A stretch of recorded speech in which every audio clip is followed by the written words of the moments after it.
Big Deals Experts, o podcast do Investidores VC que reúne especialistas do mercado e insights para impulsionar startups. Olá pessoal, sejam todos bem-vindos ao Big Deal Expert. Eu sou David Ledson, estou aqui com a minha colega Crispinho, que a gente tem o prazer de estar com vocês aqui. Daqui a pouco vamos apresentar a nossa convidada. E é aquela convidada que o podcast começa uma hora antes. A gente já começa a contar caso, conversar, e a gente fala, pô, a gente tem que gravar, tem que falar de tudo isso. E aí começa a ficar muito divertido muito antes. A gente tem esse encontro com vocês aqui quinzenalmente para falar com conselheiras, conselheiros. A gente fala sobre gestão, sobre finanças, governanças e o papel do advisor no mercado de trabalho. Mas mais do que isso, a gente fala sobre vida, sobre experiência, sobre o que nos trouxe até aqui para compartilhar com vocês histórias fantásticas. E esse episódio, ele tem aqui um apoio especial da Minimal Club. Inclusive eu uso, né? Todos os dias. Eu também uso. Até parece que todos os episódios são gravados no mesmo dia, que eu tô com a mesma camisa sempre, preta.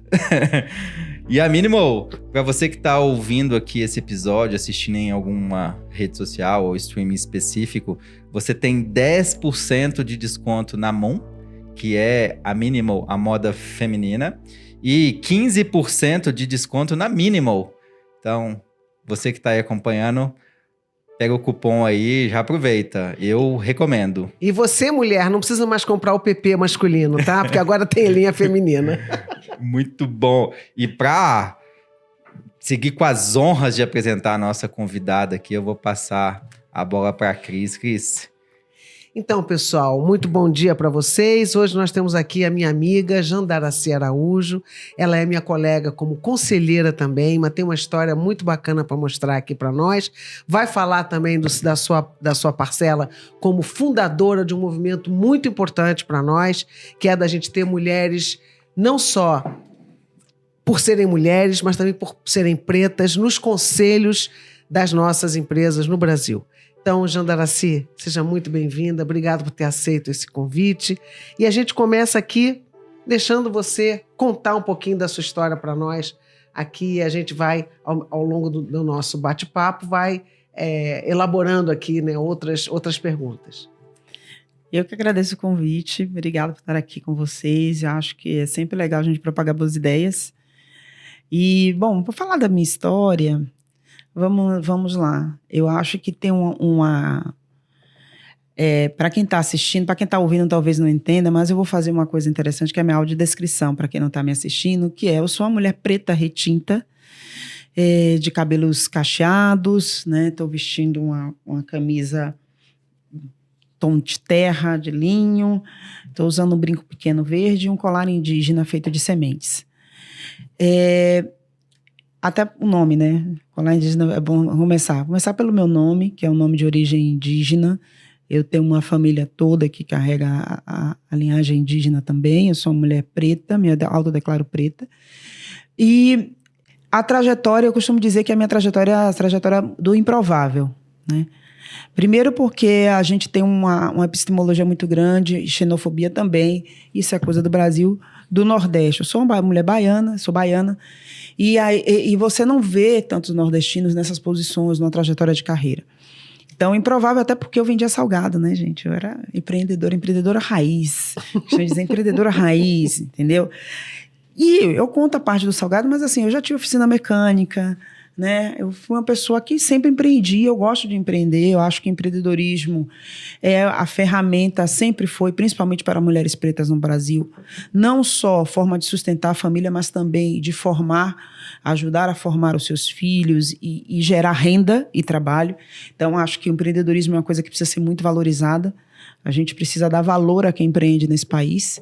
Acho que esse é um ponto para contar a minha história, então eu começo falando isso. Eu fui empreendedora, com muito orgulho, vendedora de salgados, no trem Central do Brasil, que saía de Nova Iguaçu até a Central do Brasil e parava no Meier para estudar. Então, acho que isso, né? Como é que chega, né? E aí, minha descrição lá no LinkedIn, eu coloco de vendedora de salgado do Conselho de Administração. Não é para glamorizar, não é a jornada do herói, mas é para trazer para as pessoas que é possível chegar onde você quiser, não importa de onde você saiu. Então, para começar, essa é um pouquinho de mim, mãe de 2 filhas, uma advogada e uma físio, e mãe do Miles Davis, que é o meu pet, né? Todo mundo, com esse nome, todo mundo já deve imaginar, eu amo jazz. Então, o meu gatinho se chama Miles Davis, é o meu assistente diário, que me acompanha, às vezes não deixa eu trabalhar, senta no computador, aquela coisa toda. Né? E é isso, para começar a conversa. Fantástico. Começar assim, né? Para que as pessoas comecem a identificar da onde que estamos falando e o que nós vamos trazer aqui nesse bate-papo, né, Cris? Conta pra gente um pouquinho essa história do início. O que ainda não te perguntaram dessa fase empreendedora que você gostaria de compartilhar aqui antes da gente avançar e falar sobre conselhos? Por que você empreendia? E aí, por que não tinha estudo? Não é porque não tinha estudo, né? Acho que esse é o ponto. Por que empreender? E eu costumo trazer a história. A minha história é a história de milhares de mulheres negras no país. Nós não somos vistas aptas, por mais que se tenha formação, para ocupar determinados espaços. E eu estou falando lá da década de 90, não estou falando da agora, né? Então, década de 90 ali, iníciozinho 90. Então, por mais que você tivesse formação, minha primeira formação é metalmecânica. Então, sempre irreverente. Eu estudei na antiga Escola Técnica Federal da Bahia. Eu já tinha um curso de técnica em administração. Era muito nova ainda. Mas já era mãe. E tinha um inglês ali intermediário. Tinha curso de COBOL, que uma da tecnologia sabe que hoje é só na área de engenharia que você vê, só quando está fazendo engenharia de programação é que veio computação. Uhum. Eu já tinha COBOL, Visual Basic. Dominava o computador. Eu avançava em qualquer entrevista. E muitas vezes me perguntavam, mas esse certificado é verdadeiro? Meu Deus. Ou você traz aqui a documentação da escola? E naquela época, a gente não falava. A gente não falava. A gente não percebia. A gente não falava, né, Cris? A gente não entrava no embate, que hoje eu falo para as mais novas, vocês não estão entendendo de onde a gente veio. Tem hora que eu falo Mas assim... Mas a gente não percebia nem a agressão. Nem a agressão. A gente até naturalizava. A violência. Isso. O que é violento. Ninguém perguntava para minha colega se ela tinha estudado naquela escola. Ou como é que você tinha conseguido estudar naquela escola. Então, é desse lugar que eu parto. Então, quando você tem família, você tem filhos para sustentar, não que meus pais não tivessem condições, mas eu já estava uma mulher adulta com uma filha, não tem sentido, né? Meu pai me ajudava, ele fez a parte dele, ele me deu a educação, mas o mercado não me aceitava. Não me aceitava. Eram entrevistas e mais entrevistas. E eu tinha uma filha para sustentar, 2 já. Então, não tem essa coisa de tempo ruim. Desde a época de 1700, quando começaram a ter as primeiras negras forras, que surgiu as vendedoras de acarajé, as quituteiras, as lavadeiras, era a única alternativa para as mulheres negras se sustentar. Sim. Mesmo as que sabiam ler, elas não eram vistas em qualquer posição. E isso foi muito naturalizado no Brasil. Quantas pessoas negras? A gente está falando de cotas só tem 11 anos. Eu me formei muito antes da lei de cotas. Não existia a possibilidade da lei de cotas. Para conseguir um financiamento que existia, mas era extremamente restrito, uma coisa assim, super complexa, você não conseguia. Então, é desse lugar que eu venho. Então, esse início de carreira parte de falta de oportunidade. Porque no dia que me deram a primeira oportunidade, e eu falo muito isso, que foi vendendo salgados, porque vendedor, se uma coisa que vendedor tem, é disponibilidade e cara de pau. Eu não tinha tempo ruim, eu vendia, fui descobrir a faculdade ali no MEA, que era a antiga universidade. Fiz, gente, vou ficar aqui, que aí... Porque eu não voltava com mercadoria para casa, tá? Se sobrasse, eu ia andar pra porta do barzinho. Comer. Entendeu? Ainda ia pro boteco, pedia, moço, deixa eu ficar aqui, terminar de vender, e o pessoal deixava. Porque todo mundo valoriza quem gosta de trabalhar. Sim. E a oportunidade, Cris, surgiu vendendo salgados.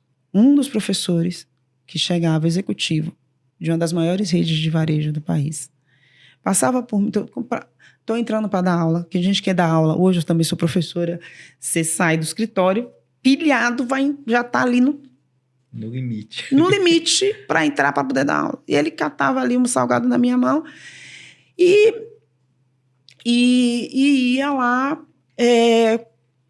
né, comer o lanche dele. Um belo dia ele chegou um pouquinho com mais de tempo e fez assim: menina, eu vejo que a turma compra aqui, mas por que você vende salgado? Você conversa bem, eu vejo o pessoal parando aqui para conversar, não sei o quê. Fiz, eu já com o currículo debaixo do braço, né? Porque a minha vida era olhar um jornal amarelo, que naquela época era um jornal amarelo. Páginas de emprego. Páginas de emprego. Tinha um só de emprego lá no Rio de Janeiro, era um azul e um amarelinho. Óbvio que não tinha grana para estar comprando jornal todo dia, eu ficava na banca anotando onde ia levar currículo e saía com um monte de currículo impresso que eu imprimia na Lan House. Bolsa de carrinho de salgado e currículo debaixo do braço. E ele me perguntou, por que você vende? Eu expliquei para ele, eu fiz, olha, eu não estou conseguindo emprego, já falaram do meu sotaque, tem lugar que pede um monte de referência, e já falaram, eu estou aqui com a original, eu falei para ele, eu tenho uma cópia aqui autenticada do meu certificado de conclusão. Ele fez, não precisa mostrar o certificado.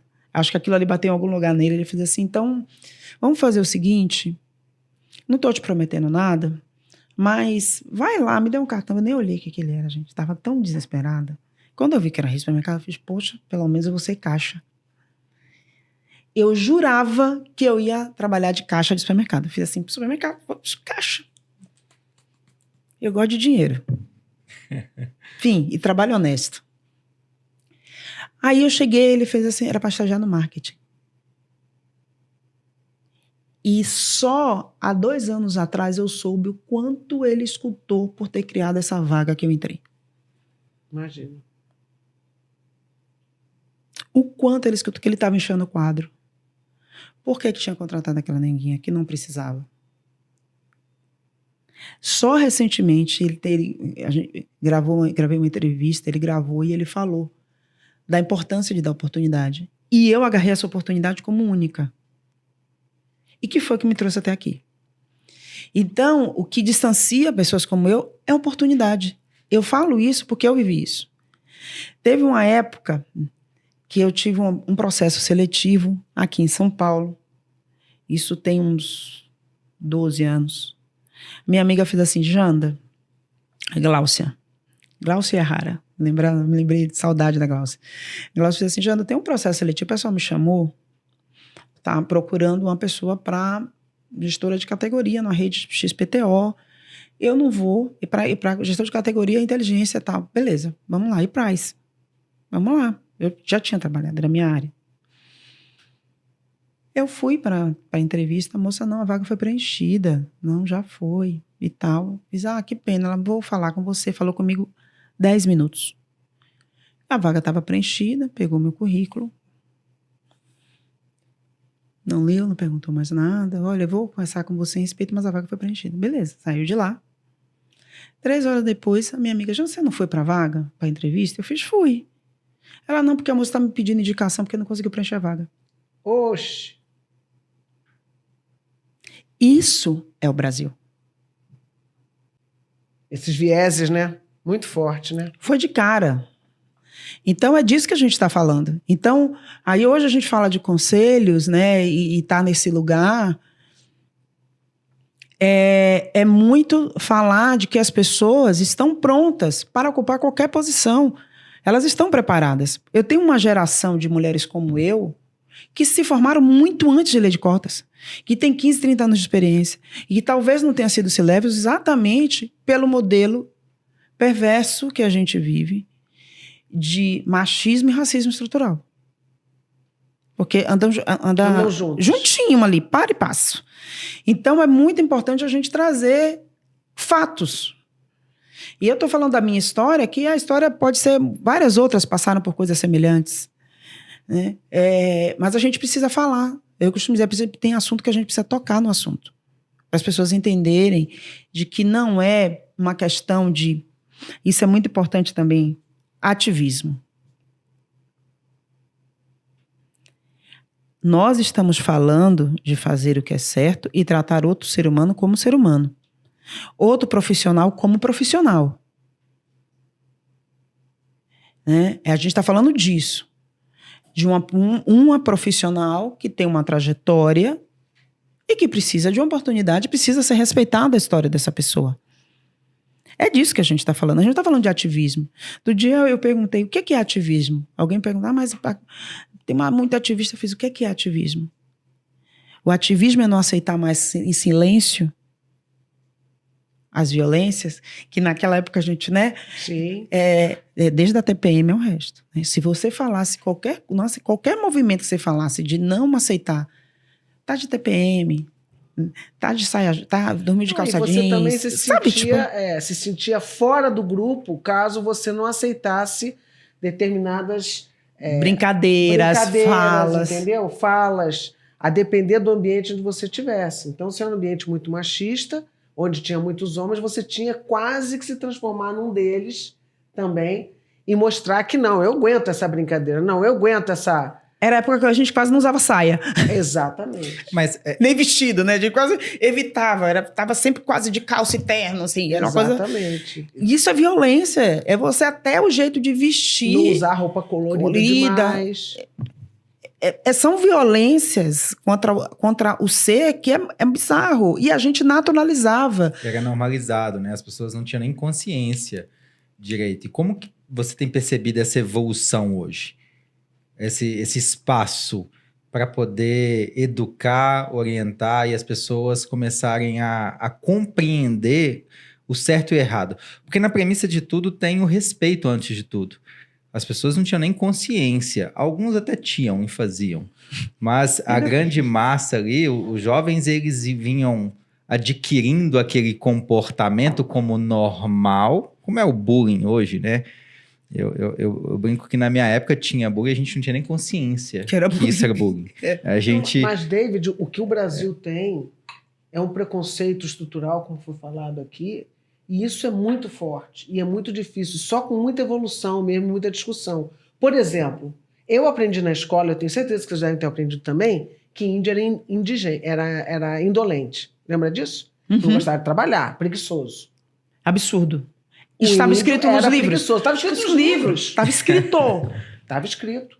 Que por isso, como os índios não aceitavam trabalhar, foram que começou o processo de trazer os africanos.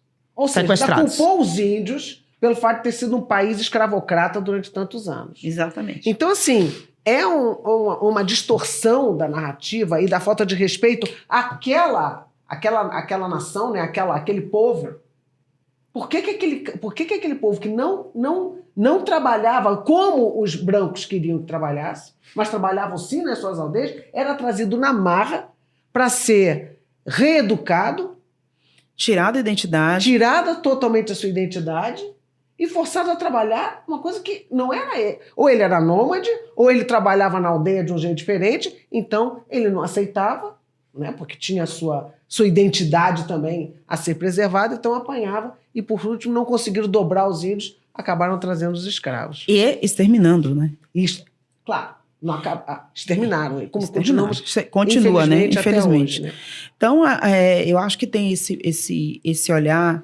Eu costumo falar, nós precisamos conhecer melhor a história do nosso país, para poder a gente entender as mazelas sociais de hoje. Sim. Elas são consequências diretas das ações e da forma como a sociedade foi construída, inclusive legalmente.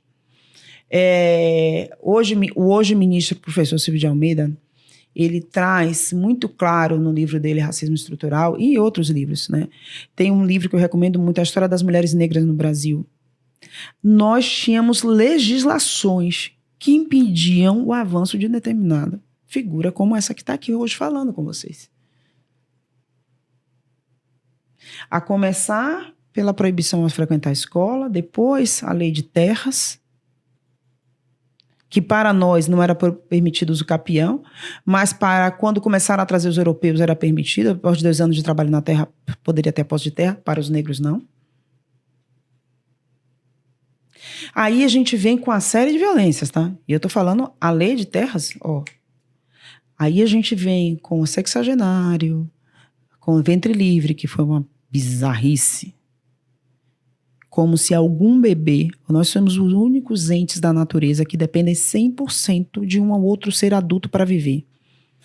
E aí eu vou lá e escrevo que as crianças nascidas a partir daquela data são livres, mas a mãe continua escrava. Ou seja, a criança não era livre. Claro que não. Ela tinha idade para ser livre também, né? Como um bebê vai ser livre? Então, os mecanismos de construção e a mãe em desespero quando essa criança, e assim a gente cria os meninos de rua. Quando essa criança, a partir dos 14 anos, ela pode ir, sai da tutela. Isso. E vai para a rua, porque a mãe não quer lá dentro da senzala. E assim a gente tem o que é hoje. Olha como... É por isso que eu sempre falo, a gente precisa conhecer muito mais, falar muito mais, para a gente entender como a gente chegou no que estamos hoje. Né? O nome das funcionárias do lar era doméstica, que vem da negra domesticada. Expressões que a gente normalizava. A gente não fala animal doméstico? O que é animal doméstico? É um animal domesticado. Domesticado. Por que a empregada era doméstica? Porque era empregada domesticada. Andar assim, as coisas estão andando rápida, mas eu vou dizer. Eu tive empregada que dormia em casa. Você acha isso razoável nos dias de hoje, você ter uma empregada que dorme na sua casa? Hoje não é razoável. Uma amiga minha, mas uma amiga minha até 2 meses banheiro? Atrás... E o banheiro? Tinha uma pessoa que morava na casa dela, no quarto de empregada. 2 meses atrás. Eu fiquei tão chocada quando ela me contou isso, eu não sabia que ainda existia esse tipo de coisa. Como é que havia pessoas que tinha uma pessoa que ficava de segunda a sexta na sua casa, dormindo na sua casa, porque a família dela, os filhos e tal, estão numa outra cidade, e ela dorme na sua casa de segunda a sexta num quartinho desse tamanho. Então, assim, não é razoável isso. A pessoa não é um funcionário seu. Entendeu? Não é funcionário. É mais do que isso. Né? Sim. Então, assim, é cuidadoso isso que eu estou falando aqui. É estranho porque ainda é muito comum. Não, normalizado. Por ser comum, o que a gente está encontrando? A escravidão moderna. Que vira e mexe, você vê aí escândalos do Ministério Público ser acionado, ou o Ministério do Trabalho ser acionado, não só por empresa, mas por domésticos, problemas. O vizinho domésticos. perceber. O vizinho perceber. Olha que doido. O vizinho perceber tem alguma coisa estranha, que eu não vejo essa pessoa sair de férias, não vejo aqui, só vejo 24 horas por dia trabalhando. E os vizinhos hoje, o que tem acontecido? A denúncia. Esses casos são sendo descobertos porque algum vizinho mais atento fala assim, não, tem alguma coisa errada. Mas eu nunca vejo essa pessoa sair, Mas isso é que passear. É evolução, Jandaraci, porque antigamente, era minha normal. Família teve muito, era normal você ter a filha de criação. Que não era filha. Que nunca foi filha. Então, olha só. Porque na hora da herança foi filha? Não. Não. Então, não é. Aí você vê o escândalo. Eu tenho uma pessoa que me ajuda há 15 anos. Ela vai uma vez por semana na minha casa para me ajudar lá. A Nalva, Lindinalva. E a Lindinalva é baiana, do interior da Bahia. E veio corajosamente para o Rio de Janeiro para conseguir uma vida melhor, para ela poder sair lá da cidadezinha dela, que agora eu esqueci o nome, mas é muito pequena, e conseguir emprego para ela poder sustentar os outros filhos dela e tal, que se formaram em direito, o outro é farmacêutico, assim vai. Mas foi graças a esse trabalho dela. E ela veio me contar um pouquinho da história dela que eu não conhecia. Eu já sabia que ela tinha passado pela cana-de-açúcar e tal, mas eu não sabia. Mas aos 12 anos, aos 10, a mãe dela passou ela para uma família de classe média alta, porque essa família disse, não, vem que eu vou te dar a oportunidade de estudar. Ela ficou 4 anos na casa dessa pessoa. Sem estudar. Cuidando dos filhos dessa pessoa. Nunca estudou. Nunca recebeu salário. E sabe por que ela saiu de lá? Porque o marido da pessoa tentou fazer alguma coisa com ela, e ela, muito esperta, saiu gritando que nem a louca dentro de casa. Ela contando, você morre de rir, né? Porque ela é uma pessoa muito alegre. Eu, dona Cristina, eu saí gritando ali naquela casa lá, que eu botei todo mundo pra baixo. Mas você vê, abuso. Essa mulher tem 57 anos. Essa pessoa que eu tô falando. É recente. É a gente muito não está recente. falando de uma história de 200 anos atrás, eu estou falando de hoje. Mas olha a importância do processo transformacional da educação. Isso. A Cris trouxe um ponto transformador que é... Eu lembro que alguns anos atrás eu tinha pessoas na minha casa que dormiam. E de repente você fala, hoje isso é inadmissível. Mas naquele momento era algo normalizado. Em algum momento houve esse rompimento de aprendizado, de entendimento, seja da sociedade, do meio, você começa a ouvir que não faz mais sentido, começa a aprender. Hoje os meios de comunicação têm ajudado muito nisso. Hoje a gente já começa a ter vozes ativas, aquilo que já não é tão... já não é mais eu não sabia, agora eu já tenho consciência. Sim. Hoje são escolhas. São escolhas. Acho que tem esse processo evolutivo que a gente está vivendo, que hoje é muito mais acessível às informações e as pessoas estão tendo a oportunidade de escolher, né? Como você trouxe. Como que você enxerga esse processo transformacional da educação? Para que a gente continue evoluindo? Porque estamos ainda muito longe do ideal, mas existe uma evolução. Não na velocidade que a gente gostaria. É sempre assim, a gente gostaria que já tivesse uma consciência coletiva mais sólida.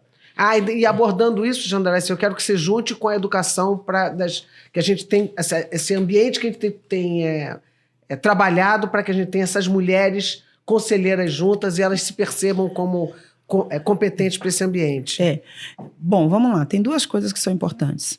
A educação por si só, a educação extrema, eu particularmente acredito, por isso que eu dou um jeito de ser professora, sou professora há muito tempo.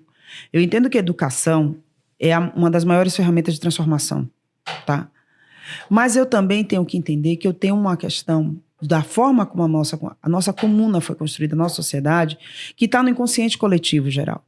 A gente vai levar algum tempo, e eu tenho muita consciência, minhas netas não vão ver o que eu imagino de mais acessível para a comunidade negra especificamente. Não vão ver.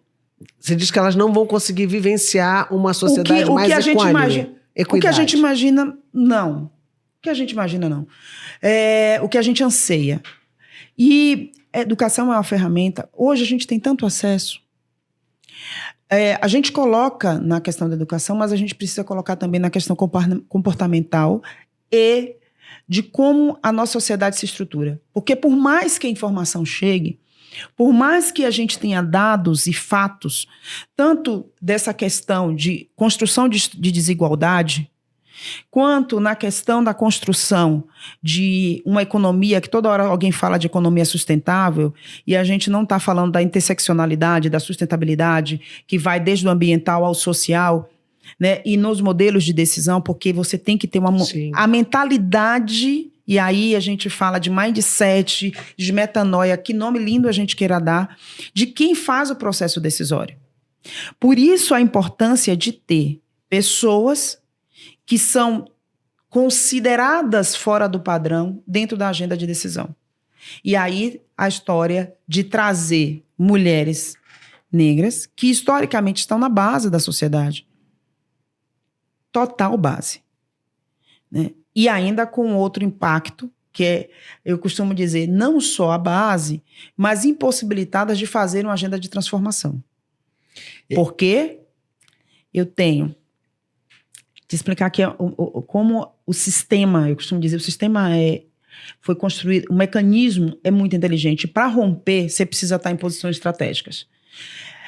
Por mais que eu tenha a mesma qualificação que você, e isso não sou eu que estou dizendo, o INSPER está falando, fez um estudo imenso, e fala, eu vou ganhar 60% a menos que você. 60% a menos que você, comparando aqui, trazendo o perfil de um homem branco, né? Quer dizer que eu não vou ter dinheiro para investir na minha educação. Eu não vou ter dinheiro para poder fazer um curso em Harvard. Eu não vou ter dinheiro para botar meu filho para fazer um intercâmbio. Porque eu ganho 60% a menos. Então, eu tenho um mecanismo viciado que te coloca, mesmo que você aparentemente esteja em uma posição inferior financeiramente. Então, trazer para esses modelos de decisão, nesse lugar de decisão, nesse lugar de definição de estratégia, a gente vive no sistema capitalista, é você trazer outras perspectivas. E eu costumo falar, como alguém que sobrevive, eu vou falar de resiliência e adaptabilidade, que é a maior característica desse público, por questões históricas e de vida. Porque alguém que sobrevive a esse nível de violência diário, ser mãe de um filho preto hoje, é saber se ele não sabe se ele volta. As cenas que nós assistimos recentemente, principalmente no Rio de Janeiro, a pessoa desarmada, em pé, ser fuzilada, com 22 anos, essa é a realidade de toda mãe preta no Brasil. A cada 23 minutos, um jovem negro é assassinado. A gente vou trazer um outro exemplo muito recente, que foi o caso da agressão no Rio Grande do Sul. A pessoa tomou uma facada e ela foi considerada como violenta. Ela foi algemada e colocada no camburão. Se alguém me der um tapa hoje, eu não posso reagir. Se eu for agredida fisicamente, eu vou ter que pensar 2 vezes antes de revidar. Não me é dado o direito de revidar. E isso acontece também no mercado de trabalho. A pessoa se acha no direito de ser agressiva com você, de assediar, mas quando você se posiciona, é você que é a negra agressiva, a violenta, a assediadora. Ou tá de mimimi. Ou está de mimimi. Então, a forma como a gente construiu, o olhar que se tem sobre essas pessoas, que inclusive desumaniza, é o que a gente tenta combater com a educação e trazendo o perfil dito diverso, que é outro incômodo. Incômodo, eu tenho um incômodo com essa coisa. Meus amigos da Agenda de Diversidade entendam, eu não estou falando que diversidade não é importante. A minha única questão, e aí meu lado engenheiro fala, eu queria conhecer a norma ABNT, ISO, em metro, que fala o padrão do ser humano normal, para poder ser considerada diversa. É isso que não entra na minha cabeça.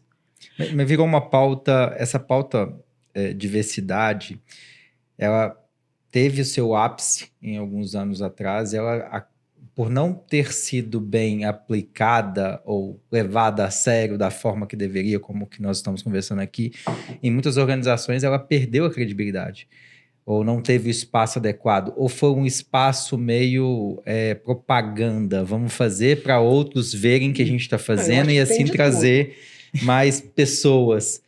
E como que tem sido essa leitura sobre esses movimentos? Olha, primeiro que tem um incômodo. De novo, quando você fala de trazer outras pessoas, para você criar espaço, gente que pensa na escassez, eu costumo dizer que aí, de novo, eu sou abençoada por ter sido criada numa cultura africana e indígena, porque a gente pensa em abundância. Quando a gente fala de coletivo, por exemplo, a gente não fala do... O nome já fala, é coletivo. Porque a gente entende que cabe mais. A gente não vibra na escassez. Essa mentalidade de escassez é muito europeia. É uma mentalidade eurocêntrica, vamos dizer assim. Totalmente eurocêntrica. E as pessoas entendem que a agenda da diversidade significa... E eu? Não vai ter mais espaço para mim. Então, esse tipo, movimento de backlash que a gente vê é muito das pessoas não quererem abrir mão de seus privilégios, claro, para fazer o crescer. Porque aqui o crescer não é do indivíduo único, é o crescer da sociedade. Eu costumo dizer que nós somos o país, uma burrice tremenda. Eu pego a maioria da população, economicamente ativa, pago 60% a menos quando eu falo de mulheres negras, que é 28% da população. É 28%. Não é 5%, não é 3%, Não é 10, é 28. É mais de 1/4 da população brasileira e paga 60% a menos. Se você falar com qualquer economista muito bom de cálculo estatístico, manda ele fazer um conta de quanto a gente está tirando da economia. Quanto eu estou tirando de circular na economia quando eu pego 1/4 da população e boto mais de 50% a menos? Então, não é inteligente. Né? Não é inteligente. Mas você não quer abrir mão de privilégio. Então, a agenda de diversidade hoje é como eu faço? Que veio a lei de cotas, né? E aí, uma pessoa como eu, ou o filho da empregada, está na USP, está na UFRJ. Há quem diga hoje que a USP não é mais boa porque tem essa turma aí. Bom agora é levar meu filho para estudar fora do Brasil. Aí, o que acontece? Vai um bando de mulher preta estudar fora do Brasil. Se eu te contar a quantidade de ataques que eu tive no final do ano passado, em função de um projeto com a UCLA, de levar 30 mulheres negras, só elas estão bancando, que é importante falar. Elas estão gastando, em média, quase 50 mil reais por mês nessa brincadeira, para fazer o curso. Mas vai dar mais ou menos, em média, uns 50 mil cada um. E estudar fora.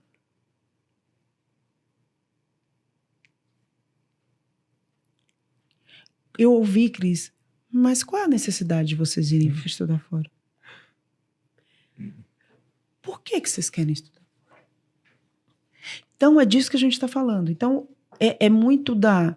Olha, essa agenda já deu, eu ouço toda hora isso, tá? A agenda já deu, já foi. Não deu. Enquanto a gente tiver um perfil de empresa muito mais parecido com a Finlândia ou a Noruega, não deu. Não deu. E eu costumo dizer, me falaram essa semana assim, esse movimento de mulheres negras vai acabar. Eu fiz, então vocês vão ter que exterminar 28% da população. Para acabar, porque se a gente sobreviveu a 400 anos de escravidão, meu amor, não vai ser a fala de 2, 3 que vai acabar. Então, aqui já posicionando também esse ponto, a gente está falando de um outro movimento. E são as mesmas pessoas, olha que coisa interessante, as mesmas pessoas que vão fazer palestras internacionais, falar de desenvolvimento sustentável, falar de ESG, são as mesmas que falam que a história da diversidade já deu. Eu não consigo entender qual é a dissonância cognitiva que essa pessoa tem. Porque é um caso de dissonância cognitiva. Eu falar de desenvolvimento sustentável e achar que desigualdade é legal, eu não consigo muito... Estou tentando até agora fazer... Aliás, essa pauta de desigualdade, sabe, Janda, eu tenho como dentro dos conselhos, dentro do conselho do IBGC, dentro do conselho das empresas que hoje eu tenho oportunidade de estar, é uma coisa que eu falo, gente, a desigualdade vai acabar com o negócio. É isso. Então, assim, pelo amor de Deus, se não percebe que no território que você atua, você está aumentando cada vez mais esse gap educacional, social e econômico. Quem vai consumir o produto dele, gente? Quem vai consumir e quem vai trabalhar para você. Ô, gênio da lâmpada. Entendeu? Então, e aí você... Olha só como é que a gente tem que valorizar algumas coisas da nossa narrativa. E aí eu chamo a atenção para uma coisa que você falou. Resiliência e adaptabilidade, foi o que você falou. Que essas mulheres pretas têm pela história dela. Eu diria que mulheres pretas e mulheres brancas também, porque as mulheres também, em alguns trabalhos, tiveram resiliência e adaptabilidade. São duas qualidades importantíssimas para conselho. E para o mundo de hoje, que está em transformação rápida, constante, veloz. Como ser humano, se você quer influenciar e você quer liderar, se você não se adaptar... Rápido. Rápido? E como tem sido a receptividade dos conselhos em relação a esses temas? Olha, o que eu tenho visto que muitas empresas, até internacionais muito grandes, têm um olhar muito aberto a questão da diversidade, startups também, exatamente por essa característica, adaptação rápida. Quem vive no modo sobrevivência pega rápido mudança de ar. mudança de vento. Porque você sabe, se você ficar esperando a onda vir, vai morrer afogado. Entendeu? Não dá para esperar a água subir. Então, quem vive nesse modo de sobrevivência, que é diferente do modo escassez, você tem atitude muito rápida. Você pensa muito rápido porque a gente está falando de sobrevivência de negócio. Então, tem essa característica e isso é muito importante para conselho. A gente não está olhando... quando você olha para o futuro, que eu costumo dizer, né? Todo mundo falando no mundo VUCA, para mim, a mistura do VUCA com BANI, porque você não sabe. E quanto mais pessoas com mindsets diferentes, até pelo seu histórico, porque as pessoas costumam dizer assim, mas o pessoal com profissional, eu fiz assim, meu amor, eu quero ver quem é esse ser humano, como é que os psicólogos falam, que é distópico, né? Porque a pessoa vira um ente, quando ela entra, passa pela porta da empresa, e depois que ela volta, sai da empresa, ela vira outro ente. Tem problema de personalidade grave, né? Então, tem alguma coisa que não funciona. Então, alguém que tem esse histórico, característica, pode agregar quando você pensa no negócio. E não é negócio para 1, 2 anos, é negócio para 10, 15 anos, 20 anos, 30 anos, 50 anos. Mas no aspecto dos conselhos, o que é discurso, retórica e o que é prática, real? Tem plano de ação e está acontecendo nas empresas que vocês têm participado. Só para a gente também auxiliar a audiência, o que é movimento e o que as empresas estão, de fato, colocando em prática, contratando, trazendo uma agenda recorrente, olhando para isso de forma consistente, pensando nos produtos, para que possa ser, de fato, mudado no futuro. As mais sérias colocaram metas. Ponto. Eu vou dizer que as mais sérias, e eu digo o seguinte, essas sérias são grandes e precisam de dinheiro. E qual que é o percentual disso? Não, deixa eu te falar. As grandes empresas precisam de dinheiro barato e de investimento pesado. Esses caras do investimento foram os primeiros a dizer o seguinte, se você não tiver uma diversidade adequada aqui, o teu negócio não vai florescer tanto quanto os outros, porque eles já perceberam que a diversidade cognitiva é boa para o negócio. Inovação. Você inova. Isso. Você inova, você traz produtos novos que têm uma perenidade maior do que as empresas que não têm diversidade. Isso aí tem estudo de Harvard já antigo dizendo o seguinte, empresas que têm diversidade nos seus comitês, nas suas gerências, nos seus níveis de decisão, inovam e os produtos inovadores têm uma perenidade maior do que em outras empresas. Ponto.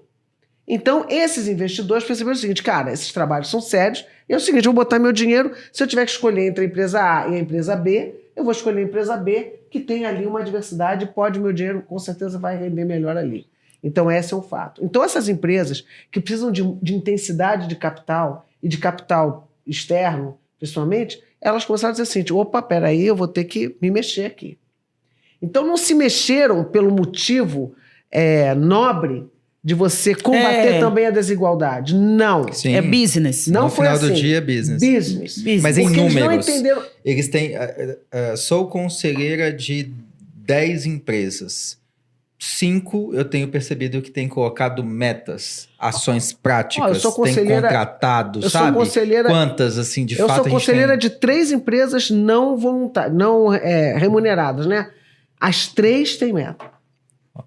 É isso. Tem acontecido. Eu também tem acontecido. E aí você vê um movimento muito sério de trazer para a gerência, de formar a carreira, né? De ter o background para a gerência, com um programa de trainee muito sério, contratando já para poder as pessoas, olha, tem. Então, tem gente fazendo trabalho sério e tem gente que resolveu retroceder e faz parte, entendeu? Eu acho que, assim, toda unanimidade para mim também é burra. Mas sim, tem um ponto que a gente está falando de negócios. Eu estou muito longe de falar de uma agenda apenas social. Exato. Eu acho que esse é o ponto. Para quem está nos ouvindo, assim, começa a pensar no seguinte. Quem é o público que você vai atender? Ele é muito mais parecido com um público europeu, dinamarquês. Eu tenho uma população que tem determinadas características. Você está falando de Brasil. Se eu vou para fora, você vai conversar fora, você precisa ter Pessoas. Não dá para poder... Pessoas diferentes que têm lá background diferente, que vai trazer outras perspectivas, que vai trazer outros aprendizados. A gente precisa entender o seguinte: para quem que você está construindo o negócio? Seja ele serviço, seja uma indústria grande de commodities, que tem uma demanda imensa de inovação, porque senão vai morrer. Ela vai morrer. Vai virar um grande dinossauro. Não vou nem falar de elefante, o pessoal fala, não, vai virar um dinossauro. Vai para extinção, vai para o poço de piche. E é isso que a gente fala. Os dinossauros foram extintos pela dificuldade em adaptação.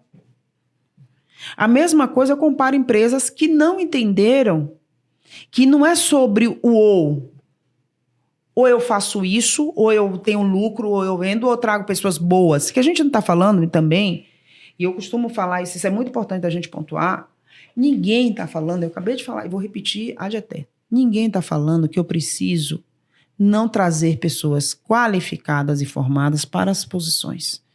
As pessoas estão qualificadas e formadas e com experiência suficiente. É só mudar a lente. Se todos os processos seletivos fossem às cegas, a gente talvez já teria até mais equidade. Se fosse às cegas, a gente já estaria com outro patamar. Se olhasse o currículo sem olhar gênero, olhasse o currículo sem olhar, você te fizesse uma entrevista sem ver quem é aquela pessoa, certeza que a gente teria muito mais equidade. Então, é muito olhar para negócio. E eu costumo dizer, se o seu negócio não é para pessoas, tem alguma coisa errada. Que já me falaram assim, não, mas é muito B2B. Eu fiz, tá bom, meu amor, quem está comprando do outro lado, meu querido? Quem vai usar depois? Quem toma a decisão para comprar o seu B2B? Sempre de gente para gente. E de gente para gente, o que a gente fala é o seguinte, outro patamar. Quem não entendeu o Covid, quem não entendeu todas as coisas que estão acontecendo, aliás, a natureza começou a dar umas porradas ótimas agora, né? De várias formas, né? Quem não estava acostumado, achava também que era assunto de ativista, tá aí tomando na cabeça, né? Fazendo plano de contingência para poder a fábrica não ser alagada, né? Para o vento não levar o telhado do galpão. Porque até há pouco tempo atrás era a conversa dos verdinhos, dos ativistas, né? Que também tem essa agenda ambiental, esse povo ativista do Greenpeace. Não é, meu amor, tá aí. Quantos ciclones? Quantos ciclones?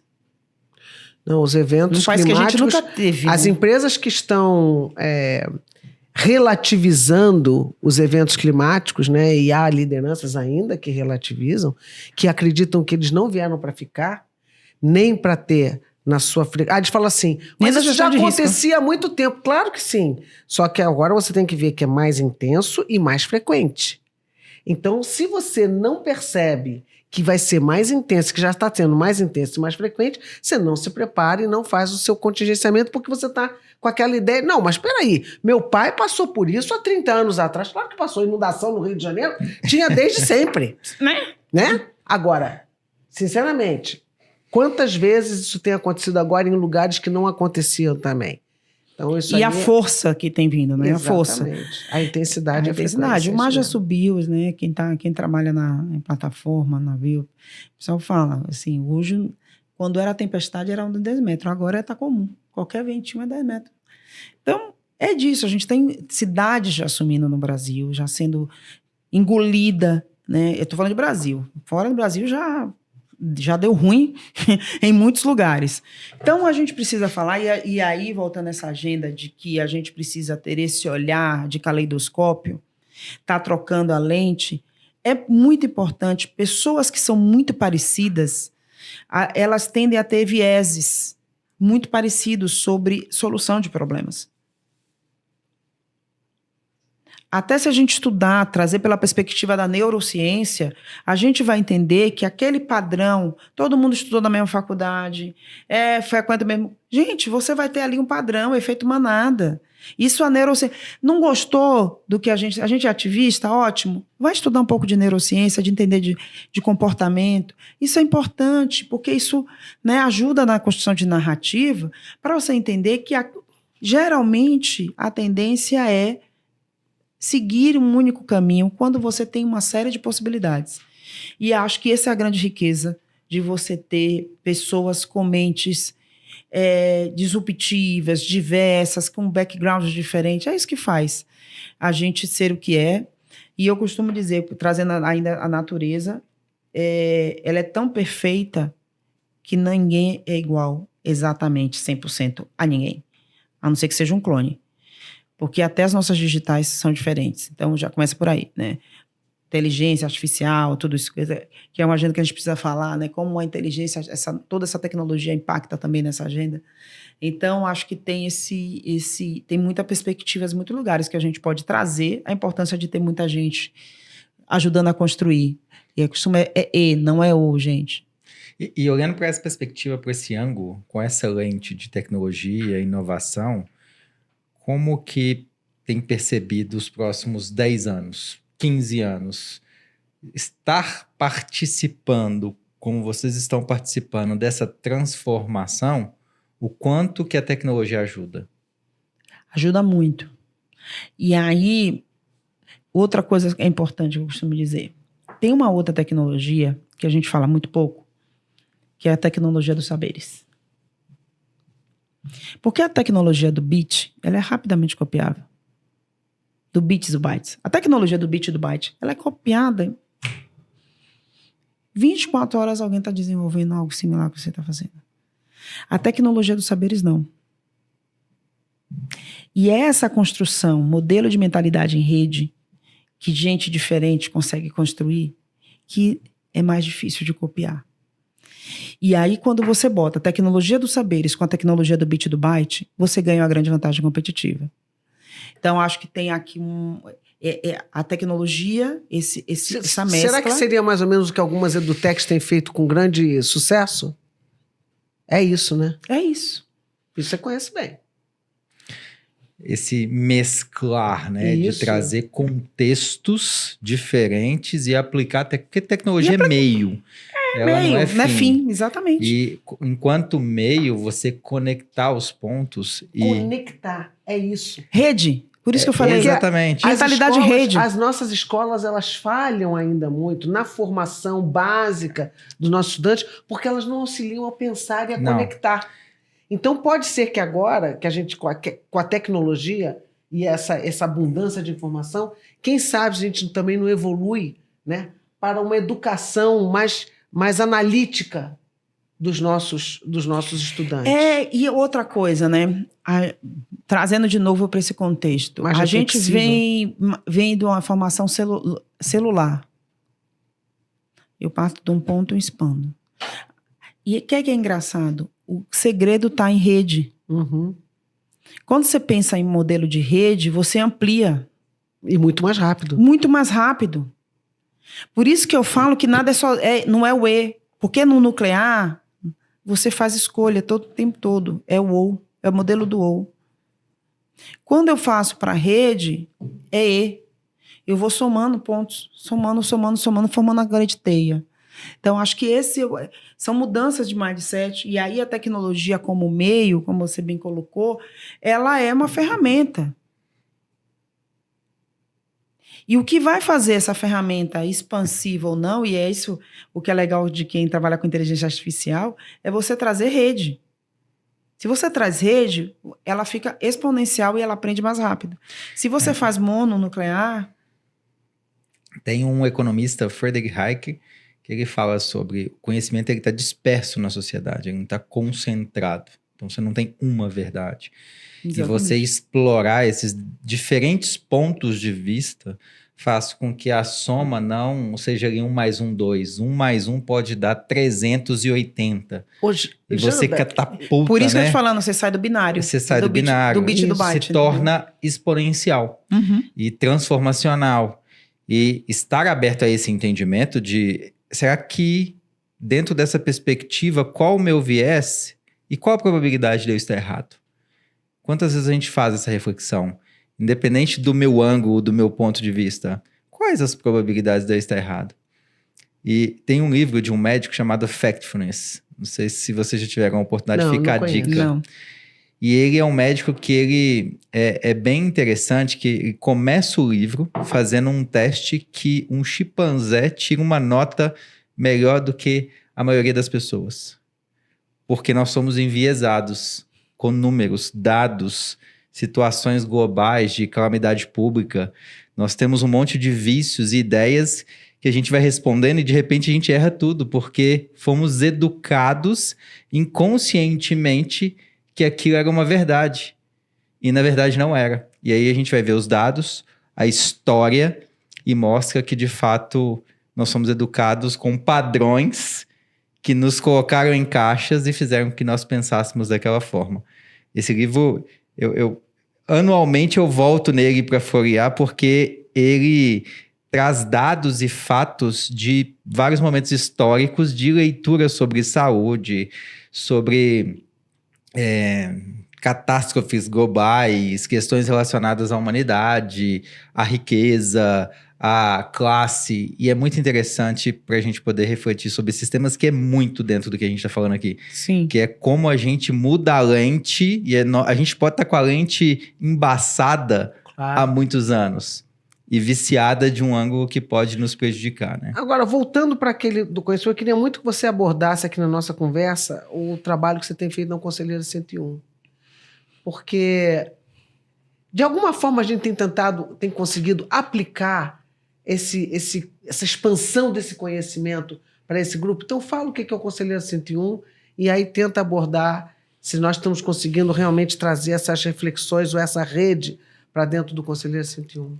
Bom, eu sou uma das cofundadoras, né? Somos 9, você sabe, a mágica das 9. Isso. E o que acontece? O 61, ele nasceu muito dessa perspectiva de visão de abundância. A Lisiane, na época, já estava ocupando o conselho, eu também, e a Lisiane fez uma provocação na época, ela fez, por que não tem, né? Essa história só tem uma ou duas. As pessoas só citavam, tem nome. Se você for conversar com qualquer pessoa, falam 5. Isso mesmo. Não, tem essas aqui, já deu. Numa população de mais de 200 milhões de pessoas, que 28%, tá errado a conta, ter 5. Você citar só 5. Tem alguma coisa estranha. E a gente vem na perspectiva, de novo, da abundância. Tipo, por que não ter mais pessoas prontas e preparadas para ocupar essas posições? Foi muito mindset de abundância. E lembrá-las, no começo a gente ligava, você pode estar nessa posição. Eu posso. Elas nem acreditavam que podiam. Na cabeça era uma coisa tão longe. E muitas falavam, não, já estou aqui quietinha, deixa eu ficar aqui que ninguém vai me perceber. Que esqueceram quem eu sou. Isso é muito violento.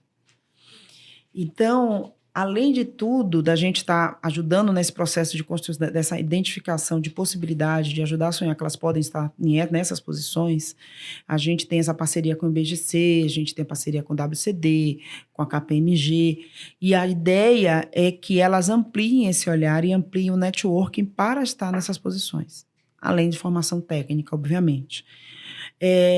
A Cris, palestrante também, né, já participa. É um reconhecimento e conhecimento impressionante.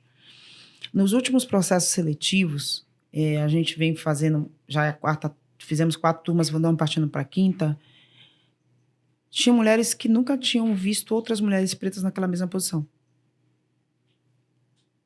Não sabiam nem que existia. Você não consegue nem criar referência. Não, isso. Muito não tinha referência. Muitas entram, dão crise de choro. A gente para o processo de entrevista. Várias vezes aconteceu isso. Essa catarse de dizer, eu estou no meio de mulheres assim. Na formatura, uma das indígenas falou, pela primeira vez eu estou me sentindo acolhida e reconhecida. E posso dizer quem eu sou. Então, acho que essa é uma das grandes vantagens do 61, e a gente ter colocado, sim, elas estão indo numa trajetória muito linda. Muitas ocupando o primeiro conselho, muitas ocupando os primeiros comitês, e a gente conseguiu, agora a gente já chegou a 59% das que passaram, já estão ocupando alguma posição em conselho. Nossa, esse número é impressionante. Impressionante. E isso é muito bom. Muitas também ascenderam de posição né? Pela jornada do network, a gente convida headhunters, e muitos headhunters falam assim, não sabia. Se a gente vendesse aquele book, acho que a gente estava, né? O Instituto estaria, que agora, né, acaba de virar Instituto, estaria riquíssimo, porque a gente bota um book e aquele book é distribuído. Todo mundo que pede, a gente vai, tá aqui, ó, tá aqui, ó. E esse movimento dessas mulheres estarem nessa posição, né, e de se reconhecerem. E eu acho que esse é o grande mérito do Conselheiro 101, né, é mostrar possibilidades. Só para você ter ideia, Cris, a gente fez o upload na semana passada no Consulado Americano. Eu não sei quando as pessoas vão assistir, mas a gente fez esse upload da viagem para o CLA, que a gente teve que pedir ajuda a muitos atores, né, para poder fazer acontecer, negociar, porque também se chega lá 3 pretinhas falando, olha, a gente quer levar uma turma exclusiva, olha abuso, exclusiva para essas brasileiras, no campus. Era um curso que era online e a gente fez virar presencial, que vai ter jornadas técnicas, que vai ter palestrantes de várias indústrias e não entenderam, a gente precisou de ajuda. Como assim? Quem são vocês? O que é que vocês querem? Entendeu? Tipo... E a gente tá acontecendo. Tem mulheres que é a primeira viagem internacional. Já como diretora, já como gestora sênior, é a primeira viagem internacional delas. Com 15, 20 anos de carreira. Isso é uma agenda de transformação. Se prepararam com inglês, quem estava mais ou menos intensivão, estão indo, o curso é todo em inglês. E aí eu costumo dizer, para quem fala que não tem ninguém que fala inglês, tem lá 30. Tem 30 já prontinha lá que está indo fazer. Porque passou pelo processo seletivo da UCLA, porque também, né, não é só pagar, eles têm um padrão, precisa ter a experiência, eles analisaram o currículo de todas elas, então elas também foram aprovadas pela UCLA. O que é também muito importante, claro. E isso é fundamental. E aí a gente está falando de realmente, não é porque elas são mulheres, apenas mulheres negras, são porque são profissionais qualificadas e reconhecidas. Mas o que me deixa mais triste é que elas são reconhecidas lá fora e aqui não. A gente tem uma CEO na Áustria. Eu costumo falar da Mona Lisa, mulher daqui do Capão Redondo. Ela foi ser CEO na Áustria, mas ela não é CEO aqui nesse país. Olha que doido. Olha o quanto de talento a gente perde.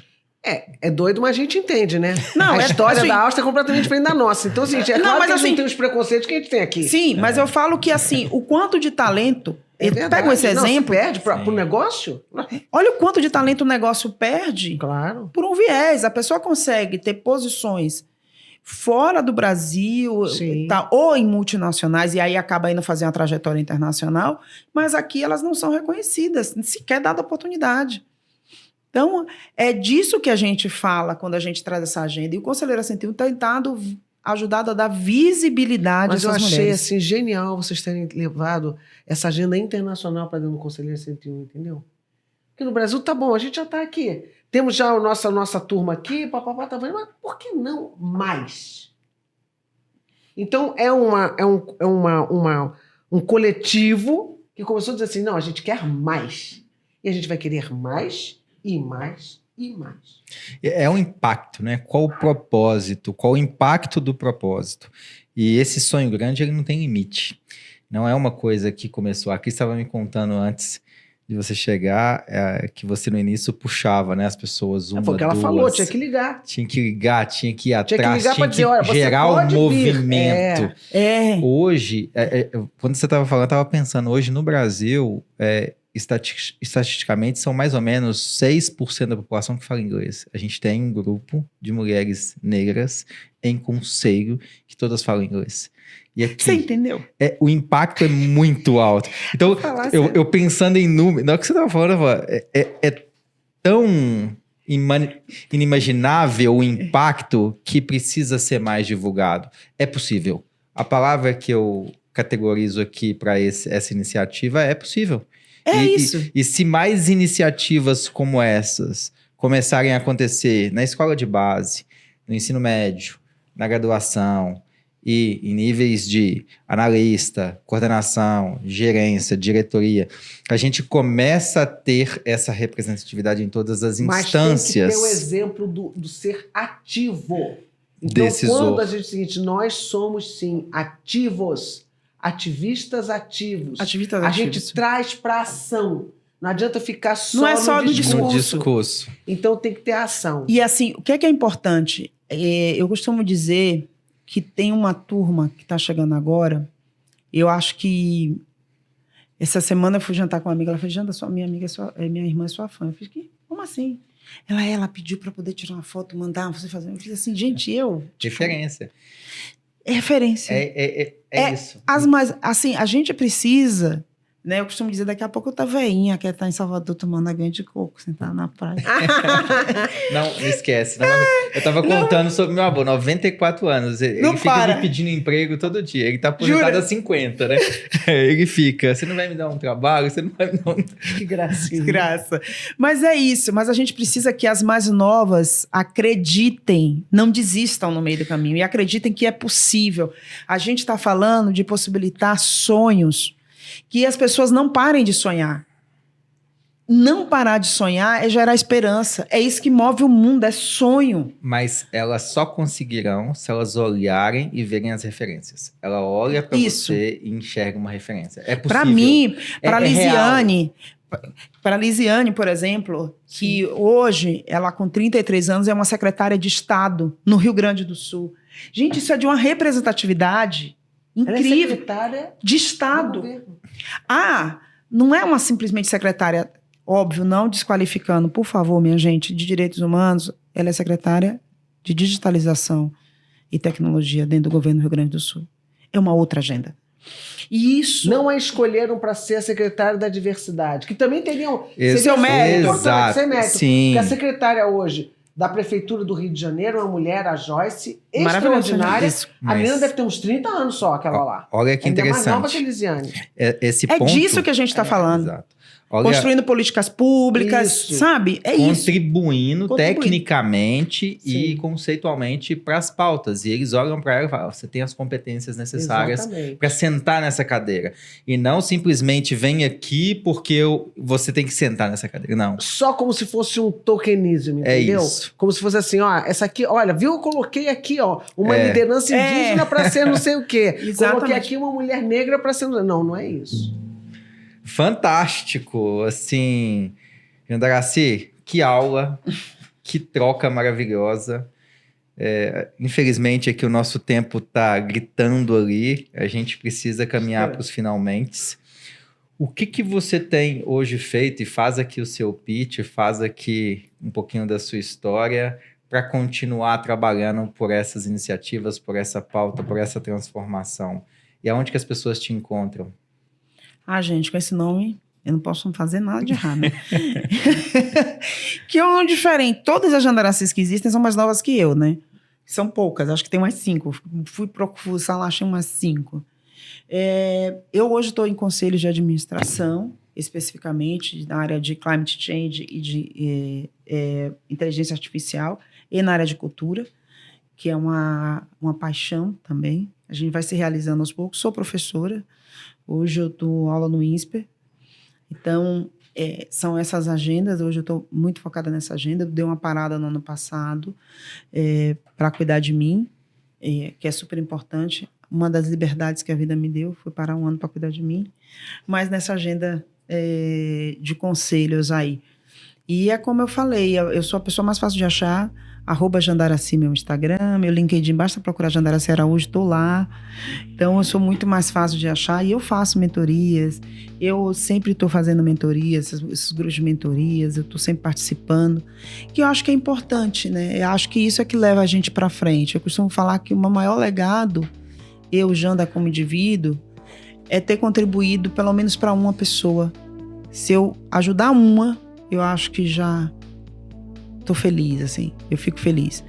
É o legado, né? É o que a gente deixa. É o que a gente vem transformando essa sociedade. Antes da gente partir aqui para os encerramentos, a gente tem uma lembrancinha aqui. Essa aqui eu vou deixar para a Cris entregar. Mas aqui tem da Moon Basic. Ah, Moon Basic. Então certo. você vai conhecer aqui, a Moon é patrocinadora do nosso expert.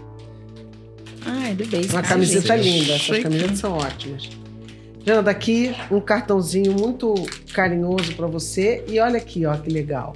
Um quadro para você guardar aqui, ó. Que Com a sua lindo! foto e a nossa. Pra Gente, você. ó, parece que tá no Spotify. Olha que luxo, gente. Esse. E aqui, então, o cartão de agradecimento aqui. Obrigada. Uma pequena lembrança aqui desse momento tão bom que a gente teve com você aqui. Dessa contribuição maravilhosa aí pra gente, primeiramente, e para o nosso Obrigada. público. Gente, a camiseta, ó. E eu tô ficando igual eu, de influencer, ó. E eu amo roupa preta. Não, e essa malha é Sou maravilhosa. fã de camiseta. Maravilhosa. Gente, tá aí, ó. Moon Basic. Pra quem Fica gosta aí. da gente, eu amo camiseta, saibam disso. Eu uso camiseta com terno, entendeu? Eu sou essa Ó. pessoa. Muito chique. Manda o recado E aí vou pro estar Bento da Minimal, que é o CEO. Bento, camisetas, olha, se quiser, inclusive, estar conosco na Califórnia, me procure. Fica a dica Fica aqui, a Bento, dica. pra Moon Pra Moon estar presente na estar Califórnia. presente na Califórnia com essas 30 executivas. Olha, você viu que a minha pegada de venda é rápida, né? É rápido, Acho que- adorei. Somos todos vendedores, como diz Alfredo Soares. E ela começou a história assim e termina a nossa história assim. Entendendo. Pessoal, Amém. muito obrigado pela participação. É sempre um prazer estar aqui com a Cris. Esse bate-papo com ela é sempre enriquecedor com todos os nossos convidados e convidadas. E a gente fica por aqui. Continue seguindo a gente em todas as redes sociais. Saiba um pouco mais sobre investidores VC, sobre a nossa formação de advisors, founders. E teremos novidades aí no futuro de novas turmas, principalmente sobre M&A, que vocês são conselheiros e conselheiras, acabam auxiliando as empresas. Então, você tem a oportunidade aí de saber o que nós estamos fazendo. Para você encontrar a gente, o meu @ é David Ledson em todas as redes sociais, Instagram, LinkedIn e no Google. Todos os outros episódios já estão gravados aí no YouTube, no Spotify, em todos os streamings. E fica com a gente. E, Cris, como é que a turma te encontra? É muito fácil me achar, principalmente no LinkedIn. Então vocês podem achar lá Cristina Pinho, / Instituto Luiza Pinho Sartori. Rapidamente vocês vão me achar, ok? Continue acompanhando Big Deals News e o Experts. Obrigado, pessoal. Até a próxima.